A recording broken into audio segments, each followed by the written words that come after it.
Everybody, welcome back. So as you can see, today we're going to finally dive off into working excuse me, on cleaning up this K31 that I got from Hunter's Lodge. Now, if you recall, you will remember that just a lot of gunk and grime going on, but nothing real terrible with this rifle. But today I figured we'd start off with probably the bolt and then progress to the receiver. Now, when you guys are watching this, I may do this in time lapse just because I have no clue how long this is going to take me. I would imagine it's probably going to be quite lengthy. So, without further ado, we're going to dive off into this. My cleaning today is going to be solely focused on the bolt and the barreled action. I'm not going to delve off into the butt plate on my Swiss K31 stock that I'd gotten from Colorado Gun Sales. We're just mainly going to focus on getting rid of the rust. So without further ado, let's dive off in it and let's get started. Everybody, so what you're going to notice here is a good portion of this video is actually shot in multiple parts. If you have a keen eye, you will notice they've been pieced together. What I've also done is I have essentially done a time lapse of this simply because it took a very large amount of time to clean up all these parts. Well over an hour in length. Video size is absolutely massive, and the editing that took place took quite a bit of time. So just to explain a few things, what you're seeing here take place is I did take and clean these bolt pieces. I didn't show you the disassembly of it here because there's plenty of videos out there that actually show it, but you'll notice, of course, I do use my 4-aught steel wool and Vaseline to clean all the gunk off this bolt, which primarily consists of cosmoline that's like dried almost to a hard form, as well as some weird oil residue, and in some cases just a few areas of rust, as you may or may not see on the bolt handle itself. These stainless pieces, very little rust, pretty much no rust on them. However, on any of the blued portions, there was some very light surface rust, but that come off really easily and cleaned up very nicely, like on the bolt handle here. Now, you're probably asking yourself, why did it take me so long to do this video? Well, it's an extreme amount of time to do this sort of work, as well as the setup, the filming, the editing, everything. Just something you just saw on the camera there is a brush that I'm using. That's actually a brass bristled brush, and that's so that I don't damage the bluing. You can use that with some lubricant, usually oil or Vaseline, to help keep you from damaging any bluing. So you're going to see me use that a lot. But anyway, you'll also notice in parts of this video, I did actually clean up the butt plate of the stock. You're going to see that later on. And additionally, if all this kind of stuff here bores you, then you can skip right to the end and you can see the finished product of the full restoration, and this being complete and in the stock.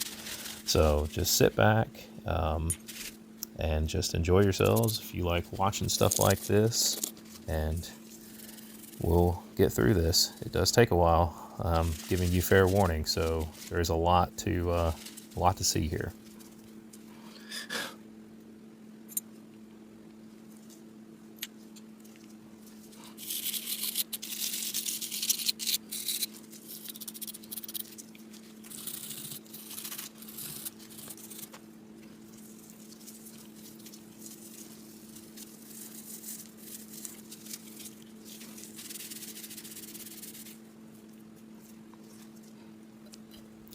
So one of the things I forgot to mention is you'll also see me using those Q-tips a lot. Those Q-tips, as you might have noticed if you had a keen eye, I was dipping those in a bottle of hops number 9 in order to degrease and clean a lot of these parts.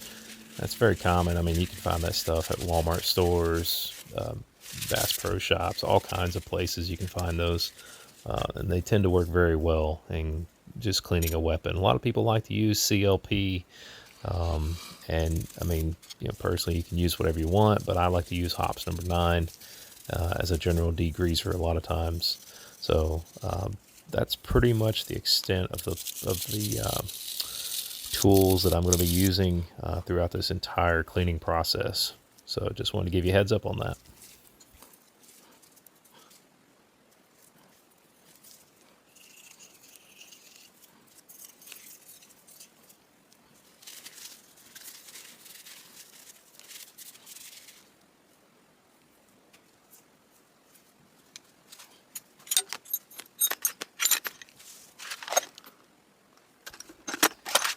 So one of the things I also failed to mention is if you also had a keen eye, you'll notice that Mobil 1 full synthetic motor oil.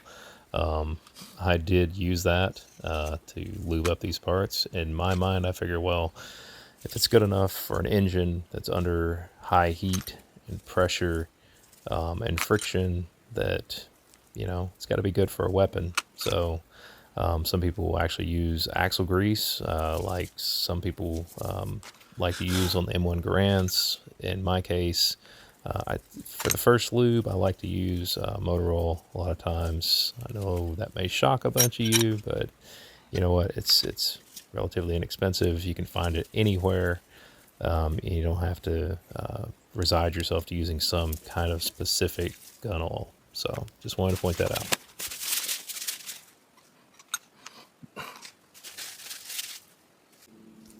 So if you guys noticed in the first video when I was going through this, there was actually a decent amount of rust along that lug on the front of the receiver.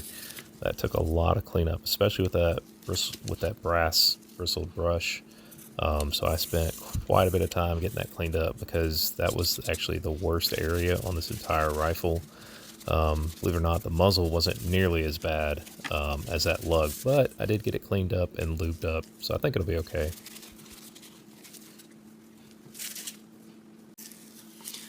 So guys, we got this all cleaned up with the exception of this butt plate. What I'm going to do now is I am curious to see if there's a troop tag under here. I guess it's not really going to matter as much since this is only a stock. But, you know, from historical purposes, it might be pretty cool to see what could actually be lying in wait under here.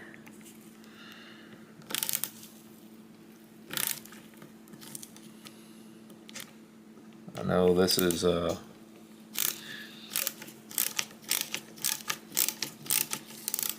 quite, well, it's got some rust going on for sure. So one thing I will do is I'm probably going to clean these screws up a little bit. I wasn't going to clean this butt pad up, or butt plate, but I think I might just to, you know, hit it with some steel wool and Vaseline real quick and then probably oil it back. Let's find out if there's anything under here. Oh my goodness. Well, check that out. There actually is a tag.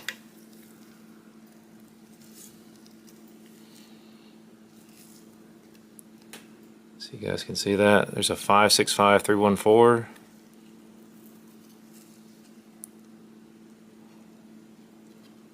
Wow. That's pretty cool.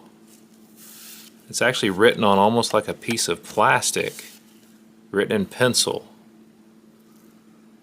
I don't know if you guys can, if anybody's well versed in the language, but it'd be pretty cool to find out what this is. I might try to do Google Translate on this myself. But while we have this butt pad off, you're going to notice there's the remnants of rust under here, which is a problem. So what are we going to do about that? Well, I'm going to take a brush tip for one and knock all the big stuff off.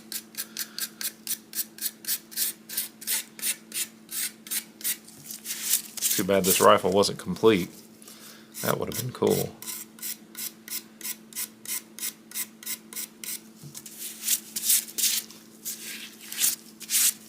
Just going to probably put a little bit of oil back on this when I put this back together.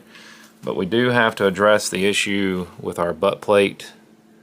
I don't know how well you guys can see it. Probably not too well. I'm going to move my camera, or move my light over here. It's got a lot of slag on it. This is actually really reminiscent of my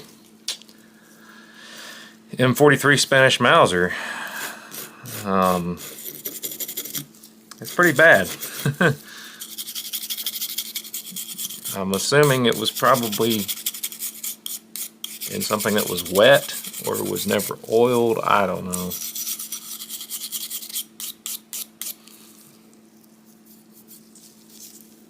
I may have to actually take this to a grinder or to a brushing wheel to clean this up. Yeah, that's pretty rough right there. So we're going to pause the video here. I'm probably going to run out to the shop and take a brushing wheel to this. Yeah, it's pretty rough looking. I don't know what's going on with my light this morning. It's just not playing nice. The outside isn't terrible, but the inside is pretty terrible. So we're going to pause this. I'm going to work on this a little bit, probably get it oiled up, and then we'll be right back. Hey guys, just got back from out at the shop. You'll see in the photos I'm going to put up here what this plate looks like. It had a decent amount of some pretty bad rust actually. But what I'm actually planning on doing is just kind of keeping it as it is. Maybe just put a little bit of oil on it. I may refinish it at some point, but I don't think I'm going to right now because this is a donor stock anyway. I'm not overly concerned with the condition of the butt pad, just so long as it doesn't continue to rust massive amounts. The biggest thing is just kind of getting a little bit of preservative on there to keep it from getting worse than it already is. So we're just going to kind of cover this with just a little bit of oil. And nothing fancy, nothing special. I'm going to coat my screws, and we're just going to reassemble this. Like I said, I may refinish this at some point, but it's not going to be today. Might be something maybe for a future video. I don't know. The gun's in pretty good shape as it is, so I really don't want to go through a full-on rust blue. I just don't see a point in it. You guys might, but I don't. So we're just going to get this covered real good in oil.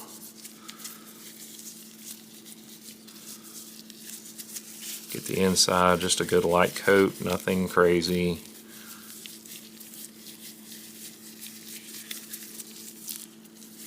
And we're just going to put it back together with that troop tag under there. Just to kind of put history back how we found it. Hopefully I can keep myself from making an absolute mess out of this, but we will find out. I know oftentimes with these tags they would kind of situate them like, wow, I can't even hold on to it. They would situate them like so that when they put the screw in, it would kind of hold it in place. So that's what we're going to strive for here in putting this back. Of course, I put the gentleman's information underneath because actually I put it on the bottom side, and that was mainly because I wanted it kind of protected as much as possible in case the oil causes an issue with where he wrote his information in there. Now, I understand you guys cannot see this. I apologize. I'm just really trying to get these screws in without that tag falling out.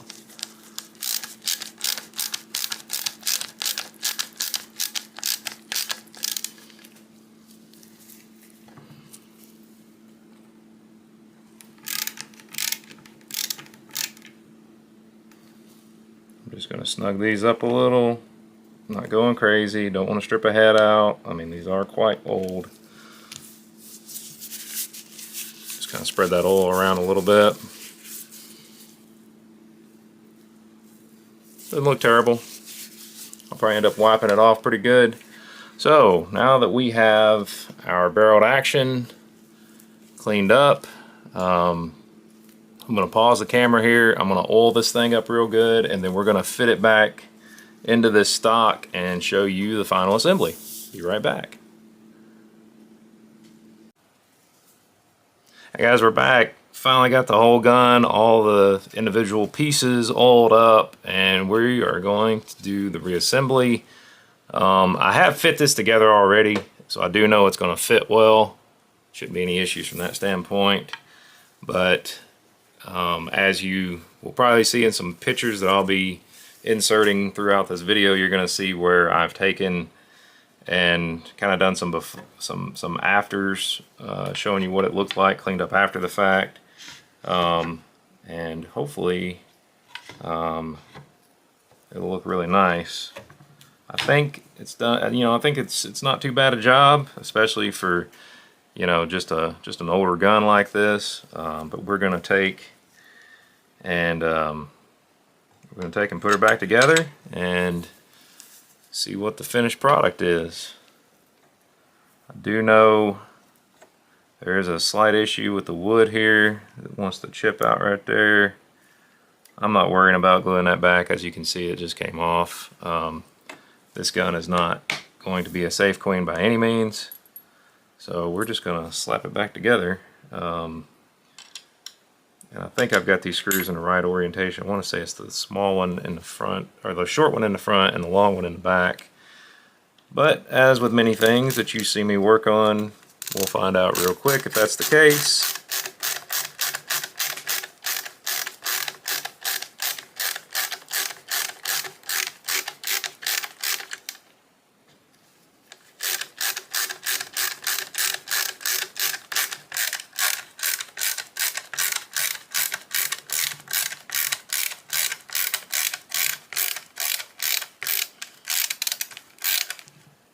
I do believe that is the case.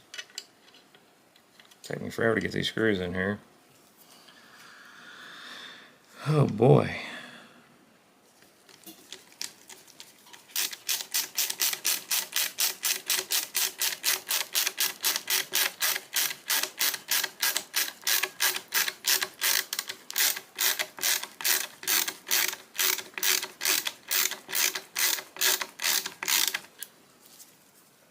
I'm seeing why you never want to take this thing apart. Takes you 4 years to get the screws back in.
Really not sure what's going on here, but this one screw is not wanting to start. And I'm not sure why.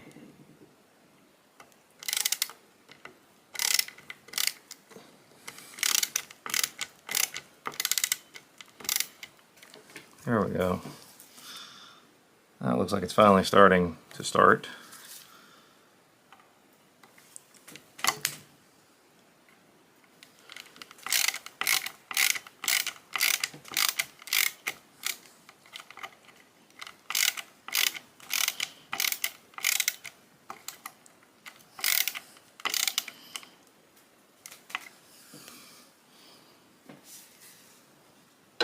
Okay, those screws are in. Now we're going to get our upper handguard on. Of course, we have two barrel bands. We're going to get this lower one on first.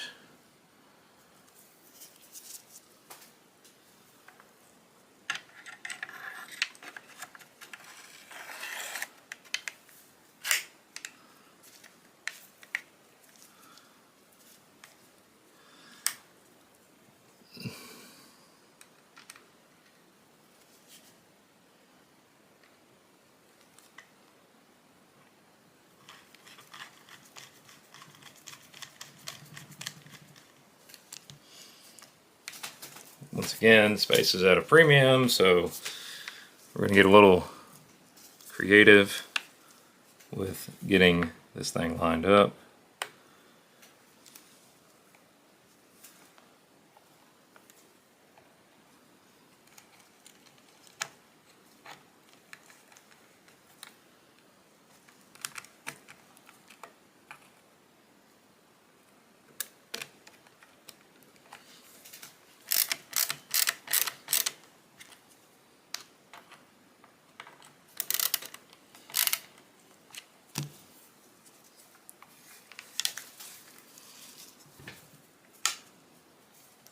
Feels like it's good and tight. So now we're going to get our other sling swivel with the stacking piece on there. Since this is hinged, it's a lot easier just to do it like this. Otherwise you'll never get it on.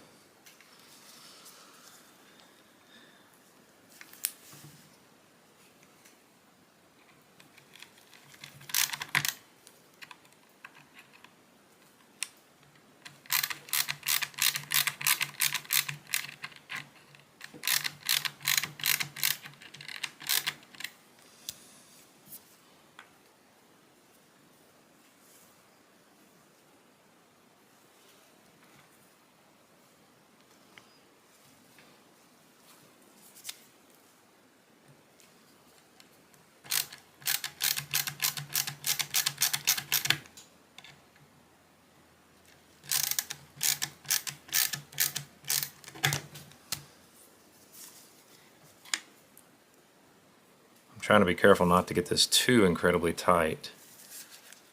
And I think that's... I still got a little bit of room to go. This screw is not the best. It is wallowed out just a little. I'm just going to snug it. It doesn't fit the best, but you know, I guess it kind of is what it is. I do believe these were probably separate pieces. They could have been the same, I don't know. But anyway, now let's get the bolt.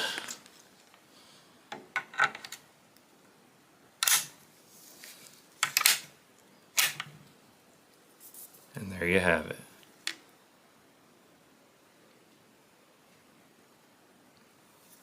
That is my Swiss K31 barreled action from Hunter's Lodge, restored and reassembled.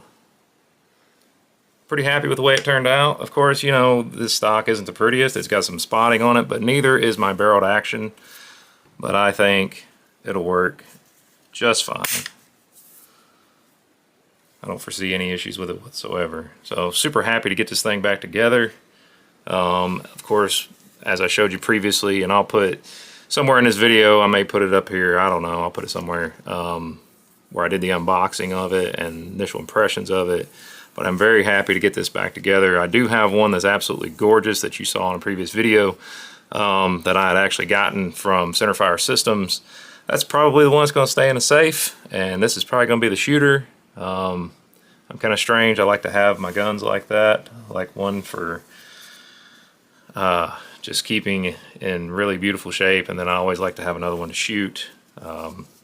Laugh if you want, but you know, that's just how I like it. So thank you guys for being patient with me. I know this has been a long time coming. It takes an exorbitant amount of time not only to shoot and edit and work on this thing. It takes a lot of time. Plus I have to have a house full, or a house that's empty with kids and dog not running amok in order to do stuff like this. So I want to thank you guys for tuning in. I want to thank you for being patient with me for the restoration process of this Swiss K31.